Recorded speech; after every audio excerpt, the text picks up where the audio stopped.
देखो, नई नई चीजें लाता हूँ मैं, कुछ खुद नया नया ढूंढता। जब मैंने एक रील देखी तो साउथ के अंदर, तो उस रील के अंदर वो बाबा साहब की जैसे तिरंगा लेके जा रहा, तो मेरे को हुआ कि मैं भी यही बनूंगा। तो मैंने कल जाके जस्ट परचेज किए और बाना उन्होंने यूट्यूब जो से सीखा है। अड्डा जमा रखा है, वो माल बटोर रहे हैं, वहां से पैसा जो डॉलर में वहां दान आता है उसके ऊपर कब्जा कर रखा है। इतनी आसानी से छोड़ेंगे नहीं, लेकिन हम संघर्ष कर रहे हैं। और वहाँ 62 से 63 दिन हो गए आज धरने को। प्रेरणा हमें धरना महाराष्ट्र चल से रहा है। मिली है। बाबा साहेब का ज्यादा उत्सव महाराष्ट्र से लागू हुआ है। जब राजस्थान में लोग मानते हैं, पूरे प्रदेश में मानते हैं, लेकिन महाराष्ट्र नंबर 1 है इस बाबा साहेब तो मैं की जयंती को आपका मनाने में। मतलब तहे दिल से मैं धन्यवाद ले लेती हूँ। नहीं, मैं आभारी हूँ आपका, क्योंकि जो आपने उस टाइम पे एक बाबा साहब के लिए जो आपने बात बताई, उस टाइम पे मेरी भी आंख में आंसू आ गए थे। रियल बात तो ये है। और 30 से 40% औरतों के आंखों में आंसू थे उस टाइम पे, आंसू कि उनका चेहरा उतर गया था कि नमस्कार, आप देख रहे हैं एनबी न्यूज 24x7 नीलम बोध के साथ।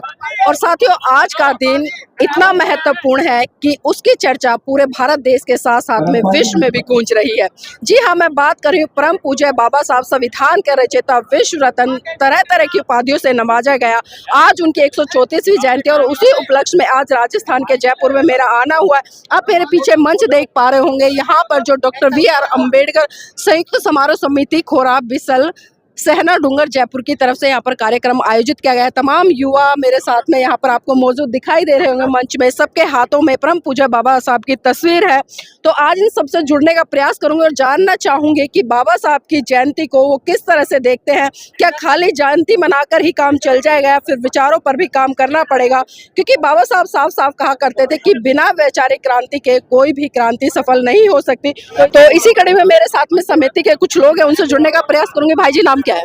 सुरेंद्र डाबी, ग्राम पंचायत खोरा बिसल, और आज का जो आयोजन हुआ है उसका अध्यक्ष हूँ मैं।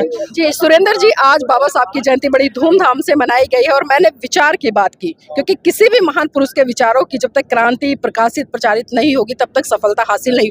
तो क्या लगता है कि बाबा साहब की जयंती खाली मना लेना और विचारों पर चर्चा ना करना किस तरह से देखते हैं? नहीं, विचारों पे चर्चा भी करनी चाहिए और हमारे यहाँ पे चर्चाएं होती है।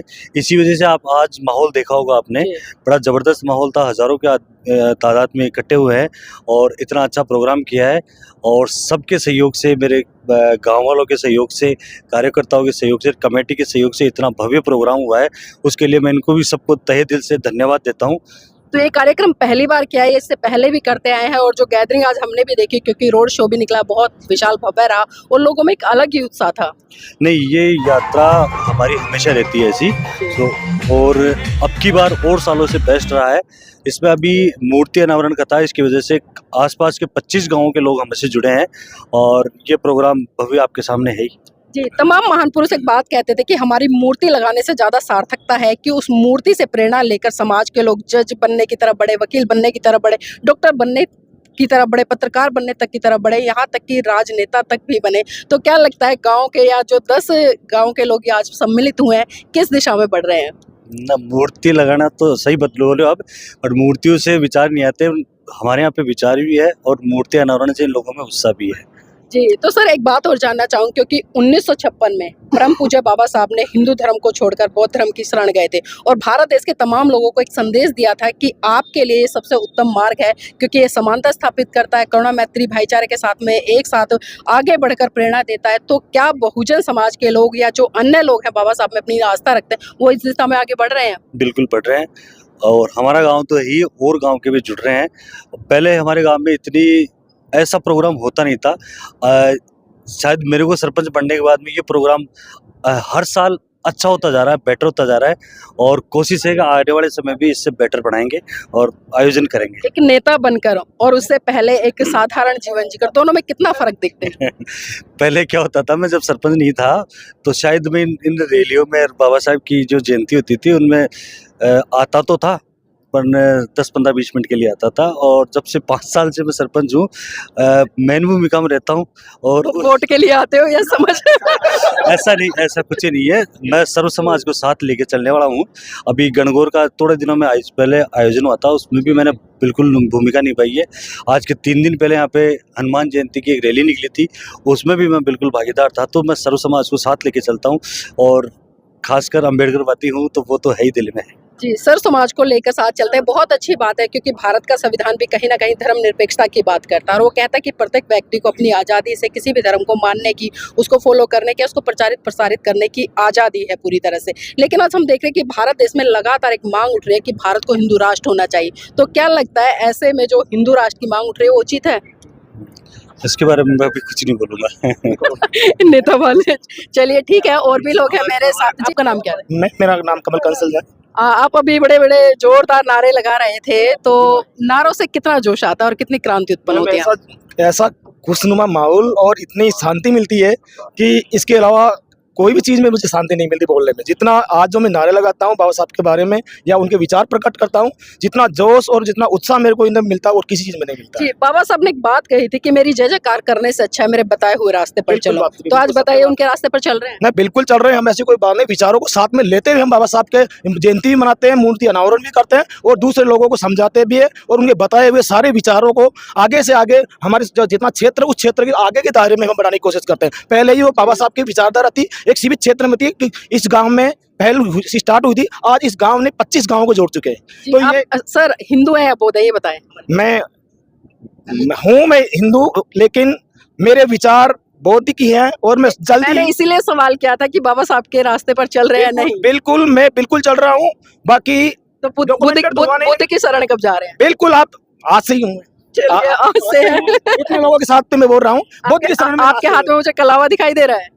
नहीं, ये तो एक शौक के हिसाब से कोई बाबा जी कोई देवता देवी देवताओं का नहीं है ये। ये शौक का है? हाँ, बिल्कुल। घंटी लटका दूं गले में शौक के लिए? बिल्कुल कोई मेरा देव नहीं नहीं, वो तो देखो ये अपना व्यक्तित्व के लिए जैसा अच्छा लगता है वो चीजें, बाकी इन चीजों का कोई धर्म के लिए कोई रिगार्डिंग। सर नाम क्या है? हंसराज डबरिया। हंसराज जी लगातार मंच पे देख रहे हैं, सुबह से सक्रिय भूमिका निभा रहे हैं, कार्यक्रम आयोजित हुआ है, कार्यक्रम करने की मंशा भी आप लोगों की रही क्योंकि कहीं ना कहीं विचार मन से उत्पन्न होते हैं। तो जानना चाहूंगी इस कार्यक्रम को करने की जो एक सूझबूझ रही, इसकी प्रेरणा कहाँ से मिली? प्रेरणा तो हमारे युवा साथी शुरू से एक प्रोग्राम बनाते आ रहे हैं और सबकी ये दिली तमन्ना थी। हमारे इस गांव में 99% शिक्षित है और हर घर में 2 एजुकेट पर्सन है, गवर्नमेंट एम्प्लॉय है, तो ये गांव बिल्कुल सक्षम है। तो हमारे दिल में शुरू से ये भावना थी कि कम से कम बाबा साहब की एक प्रतिमा तो खोरा बिसल में भी हो, तब हम आते जाते उनको नमन करें। जी, लेकिन सर एक चीज और देख रहे हैं हम, भारत में जितनी मूर्तियां बाबा साहब की लग रही है मेरे ख्याल से सबसे ज्यादा मूर्तियां होंगी, उतनी ही संख्या में हम देख रहे हैं कि चाहे रात के अंधेरे की बात करो या दिन के उजाले की बात करूं, लोग कहीं ना कहीं बाबा साहब की मूर्तियां तोड़ते नजर आते हैं। तो क्या कहेंगे ऐसे लोगों को? ऐसे लोगों की मानसिकता खराब है और वो शुरू से चली आ रही है। दलित वर्ग को हमेशा दबाया जा रहा था, अब भी दबाया जा रहा है। अभी आपने सुना होगा, आपने ये टीकाराम जूली जी मंदिर में गए थे तो मंदिर का शुद्धिकरण किया गया था, तो उन लोगों की मानसिकता वो करते रहेंगे। लेकिन हम क्रांतिकारी है, हमने पानी भी संघर्ष करके पिया है, तो हम कभी हमारी चाहे पीढ़ियां मिट जाए हम संघर्ष करते रहेंगे। हम संघर्षों के आदी है।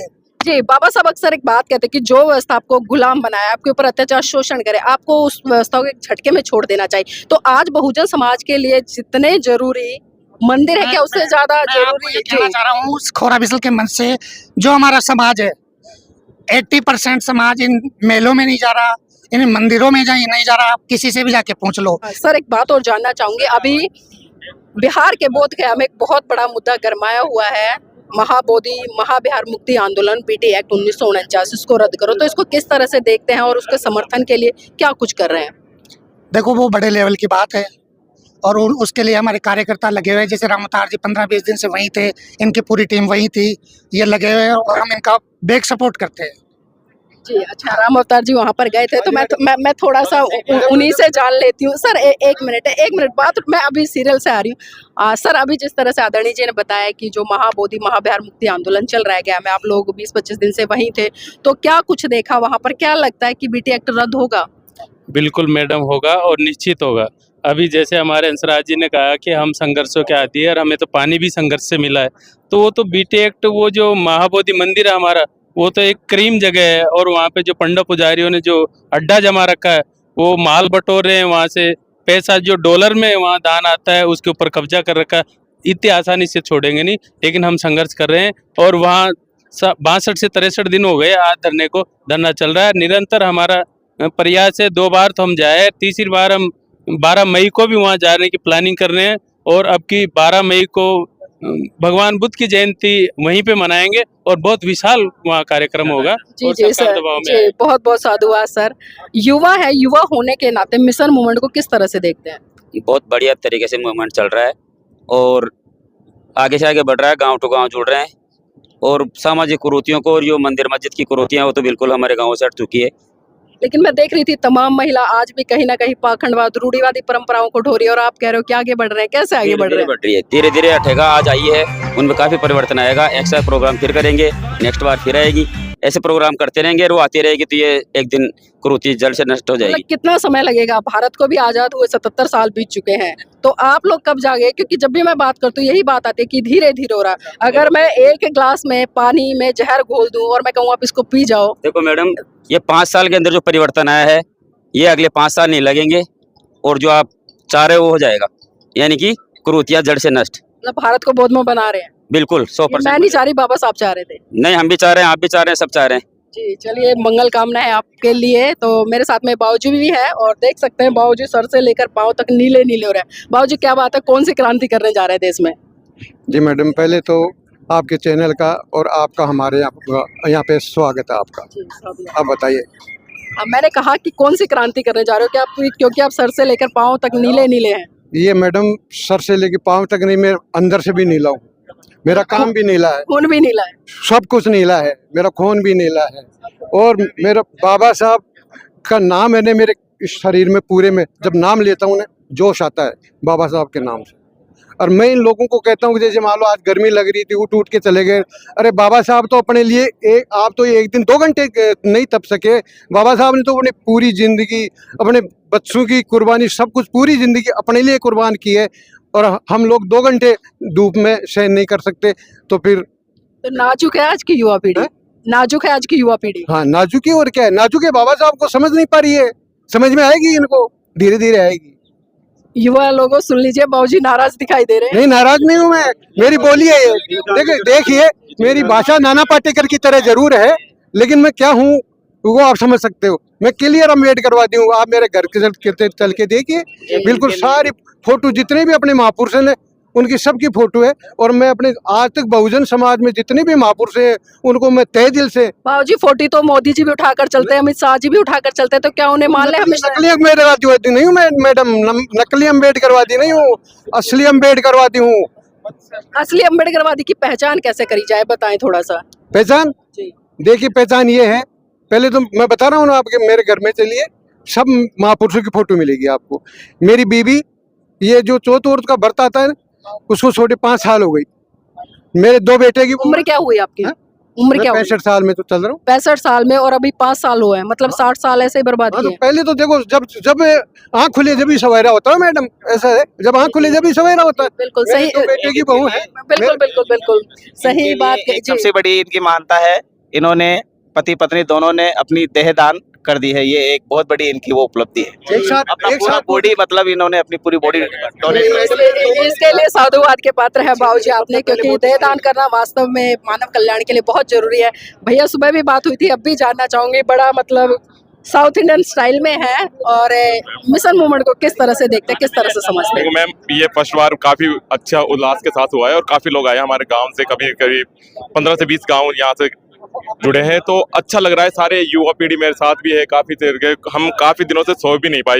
ये स्टाइल किससे लेकर आए हो?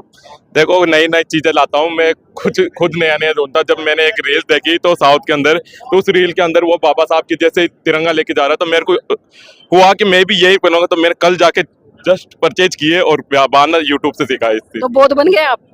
बिल्कुल बिल्कुल, कोशिश पूरी करेंगे, जब सब बनेंगे तो हम भी कोशिश करेंगे। बिल्कुल बिल्कुल।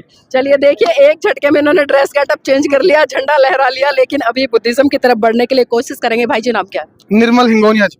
निर्मल जी, आज यहाँ पर बहुत बड़ा एक कार्यक्रम आयोजित किया गया है, बहुत सारे वक्ताओं ने अपनी अपनी बातें रखी, अपने अपने विचार रखे, तो आपको सबसे महत्वपूर्ण और सबसे जीवन में कारगर उतारने वाली बातें कौन सी लगी? मैडम, बाबा साहब की प्रत्येक बात जीवन में उतारने की है, कोई एक भी बात ऐसी नहीं है जिसको जीवन में नहीं उतारा जा सकता या नहीं उतारना चाहिए। मैं कहता हूँ हर एक बात, प्रत्येक बात को जीवन में उतारना चाहिए, किसी एक ही बात को नकार नहीं सकते। जी बिल्कुल सही बात है, क्योंकि बाबा साहब पर प्रश्न चिन्ह लगाना या उंगली उठाना मैं कहूंगी चाहे तो उनके बराबर पहुंचे या उनसे ऊपर पहुंचे तभी ये काम कर सकते हैं। भाई जी आपसे सुबह भी चर्चा हुई थी, लेकिन जो कार्यक्रम हुआ है पहले ही बताइए कैसा लगा? बहुत बढ़िया कार्यक्रम हुआ है मैडम, सब लोगों की मेहनत है, आसपास के गांव वालों की मेहनत है। और पहले तो मैं आपका मतलब तहे दिल से मैं धन्यवाद ले लेती हूँ। नहीं, मैं आभारी हूँ आपका, क्योंकि जो आपने उस टाइम पे एक बाबा साहब के लिए जो आपने बात बताई, उस टाइम पे मेरी भी आंख में आंसू आ गए थे। रियल बात तो ये है। और 30 से 40% औरतों के आंखों में आंसू थे उस टाइम पे, आंसू कि उनका चेहरा उतर गया था कि ये रियल फैक्ट बात है कि बाबा साहब ने हम लोगों के लिए क्या क्या किया था। ये लोग समझ नहीं पाते, जब सभाओं में लोग आते तब लोगों को पता लगता है कि बाबा साहब ने हमारे लिए कितना त्याग किया था। लगता है इस तरह के कार्यक्रम हो और इस तरह के वक्ता तो बदलाव आए। ये कार्यक्रम मैडम, मैं तो ये चाहता हूँ कि साल में 2 बार होनी चाहिए, क्योंकि ऐसे कार्यक्रम से क्या जो लेडीज हैं उनमें बदलाव होना बहुत जरूरी है। जेंट्स तो क्या बाहर निकलते हैं तो जेंट्स में तो वो अधिकतर बदलाव आ जाता है, लेकिन औरतों में बदलाव नहीं आ पाते। तो इसी प्रकार की जो सभाएं होती है उसमें औरतें आती है तब बदलाव आता है मैडम।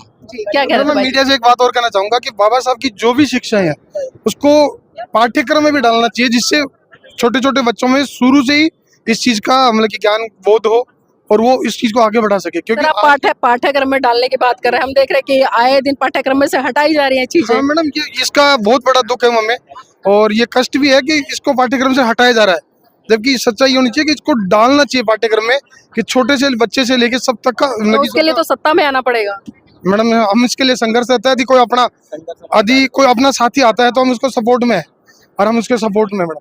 जी चलिए, बहुत बहुत साधुवाद। भाई जी मेरा सवाल रहेगा, क्योंकि आज बहुत सारे वक्ताओं ने बात रखी, भी भाई जी से भी चर्चा करी, तो क्या कुछ नया सीखने को मिला या आपने जीवन में उतार कर एक बदलाव की तरफ बढ़ने के लिए प्रेरित होंगे? नया सीखने को ये मिला कि बाबा साहब के जो बड़े बड़े महापुरुषों के जो विचार यहाँ रखे गए, हो सकता है मेरी नज़र में पहले मेरे दिमाग में नहीं था, पर अब उनके सुन के, महापुरुषों के विचारों को सुन के मैं उसमें बदलाव लाऊंगा कि मेरे को भी कुछ हट के करना चाहिए। बाकी मैं पाखंडवाद से दूर हूँ।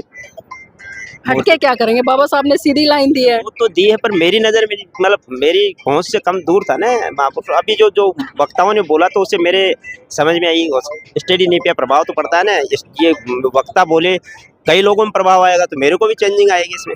ये बात देखिए, जब विचारों का आदान प्रदान होता है तो कहीं ना कहीं एक वैचारिक क्रांति जरूर होती है और एक बदलाव की तरफ बढ़ती है। सर नाम क्या है? मेरा नाम मैम, पहले तो आपके एनबी न्यूज़ को बहुत बहुत बधाई, साधुवाद। मेरा नाम KR अटल है और बेसिकली 2019 से मैं खोरा बिसल में आया हूँ मैम। पहले मैं कहीं अन्यत्र रहता था, लेकिन एक परिवार छोड़ने के लिए दूसरा परिवार आते हैं और सेम विचारधारा का परिवार मिलता है, इससे बड़ी बात कहीं नहीं हो सकती। और रही बात, बाबा साहब को लोग बाग पहचानते हैं, जानते नहीं सही तरीके से। तो मान के चलिए कि मेरी 14 वर्ष की आयु से मेरे एक, अगर आप जानते हैं तो जयपुर की बहुत बड़ी शख्सियत है घनश्याम जी गौतम साहब, बौद्धिस्ट हैं, वो मेरे भ्राताश्री हैं, लेकिन मैं जयपुर रहता हूँ, वो चाकसू रहते हैं। तो उन्होंने कहीं बीजारोपण किया था समथिंग। आज मान लीजिए मैं उन सालों को काफ़ी समय हो गया, मेरे घर में मेरे परिवार वाले इन सभी कुरीतियों से धीरे धीरे इतना दूर होते जा रहे हैं, और मुझे खुशी हो रही है कि मैं बता नहीं सकता मैम। तो शिक्षा का मतलब नौकरी पाना ही नहीं होता, शिक्षा का मतलब नौकरी पाना ही नहीं, शिक्षा से नौकरी ही से गुलाम पैदा होते हैं, एक मालिक नहीं बन पाते। तो मालिक बनने के लिए एक बिजनेसमैन होना जरूरी होता है जिससे नौकरी दे सके। मेरा एक छोटा सा व्यापार है, मेरी राजस्थान एग्रो पैक कंपनी का नाम है, पार्टनरशिप से, और मैं आज 2019 से इस काम को कर रहा हूँ। और बखूबी चलिए, हम मंगल कामनाएं करते हैं, आपका बिजनेस बहुत बड़े। सर नाम क्या है? ओम प्रकाश वाल्मीकि। ओम प्रकाश वाल्मीकि जी, आज बाबा साहब की जयंती मनाई गई है, और महाराष्ट्र के लोग हों या भारत के लोग हों या कहीं के भी लोग हों, बाबा साहब में कहीं ना कहीं अपनी आस्था रखते हैं। तो उनके विचार जरूरी है या उनके प्रति आस्था? बिल्कुल, ये परिणाम हमें महाराष्ट्र से मिली है। बाबा साहेब का ज़्यादा उत्सव महाराष्ट्र से लागू हुआ है। जब राजस्थान में लोग मानते हैं, पूरे प्रदेश में मानते हैं, लेकिन महाराष्ट्र नंबर 1 है इस बाबा साहब की जयंती को मनाने में, बाबा साहब के विचारों को मानने में, और पूरे प्रदेश में बाबा साहब को मानते हैं। हम बाबा साहब के विचारों को मानते हुए आगे बढ़ते हैं, और हम आगे से आगे प्रेरणा देते हैं कि जागरूक हों, ज़्यादा शिक्षा को बढ़ावा देते हुए। मैं भी एक संगठन चलाता हूँ जिसका प्रदेश अध्यक्ष हूँ। मेरे संगठन प्रदेश अध्यक्ष का नेतृत्व ये है कि मैं पूरे राजस्थान में भ्रमण करता हूँ और ज़्यादा से ज़्यादा शिक्षा को बढ़ावा देते हुए आगे बढ़ता हूँ। जी बहुत अच्छे, क्योंकि शिक्षा वो हथियार है जिसने धारण कर लिया उसका वास्तव में बहुत बड़ा उद्धार हो जाएगा। भाई जी, सबके हाथों में बाबा साहब की तस्वीर है, सुबह से भी देख रही हूँ, नारे भी लग रहे हैं, जय जयकार भी हो रही है। तो आज के दिन पर क्या कुछ कहना चाहेंगे सच्चे भाव से? मेरा नाम चंद्र प्रकाश डवरिया है, मैं यही कहना चाहूँगा कि अपन जो शिक्षित भी हो रहे हैं, संगठित भी हो रहे हैं और संघर्ष भी कर रहे हैं, मगर जो रियल में बाबा साहब का मिशन जो था कि आप है ना जो पॉलिटिकल की तरफ जाके, जो बाबा साहब का इशारा था कि आप पढ़ लिख के संसद की तरफ हमला बोलिए, तो वो शायद अपन एक सपना है ना जो पूरा नहीं कर पा रहे हैं। लेकिन उसके लिए तो सामाजिक और धार्मिक क्रांति करनी पड़ेगी ना जमीन पे, क्योंकि जब तक आप जड़ें मजबूत नहीं करोगे तो वहां तक पहुंच नहीं पाओगे। बिल्कुल, बिल्कुल।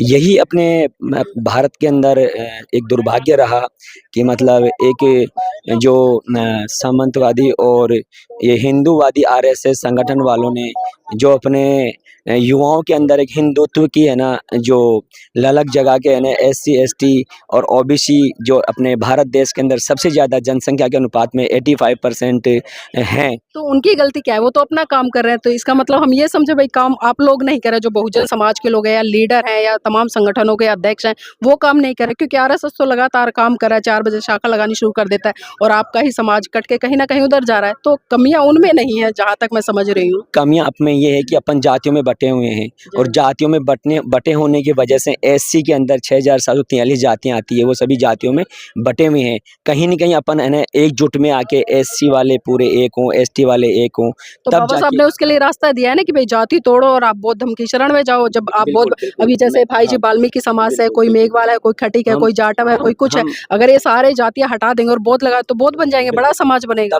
तब जाके ही बाबा साहब का सपना पूरा हो पाएगा। जब बाबा साहब ने है ना जो मतलब इलेक्शन लड़ा और इलेक्शन के अंदर वो हार गए। बाबा साहब ने सोचा कि है ना जो हम ऐसे है ना जो इस भारत देश के अंदर है ना जो अपनी पहचान और अपन है ना सत्ता में काबिज नहीं हो पाएँगे।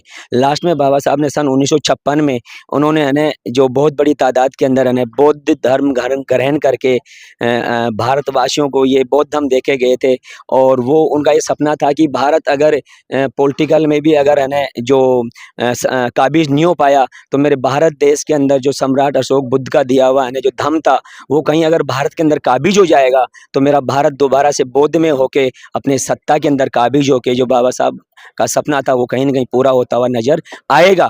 मगर अपनी इसमें काफ़ी विडंबनाएँ रही क्योंकि अपन अपने लोग जो है ना पढ़े लिखे थे उन्होंने ही बाबा साहब को सबसे बड़ा धोखा दिया और वो अब उच्च पदों पे जाके है ना जो उन्होंने एक अपना उच्च समाज बना लिया और इसी वजह से है ना जो बाबा साहब का नाम है ना कहीं धूमिल हो गया।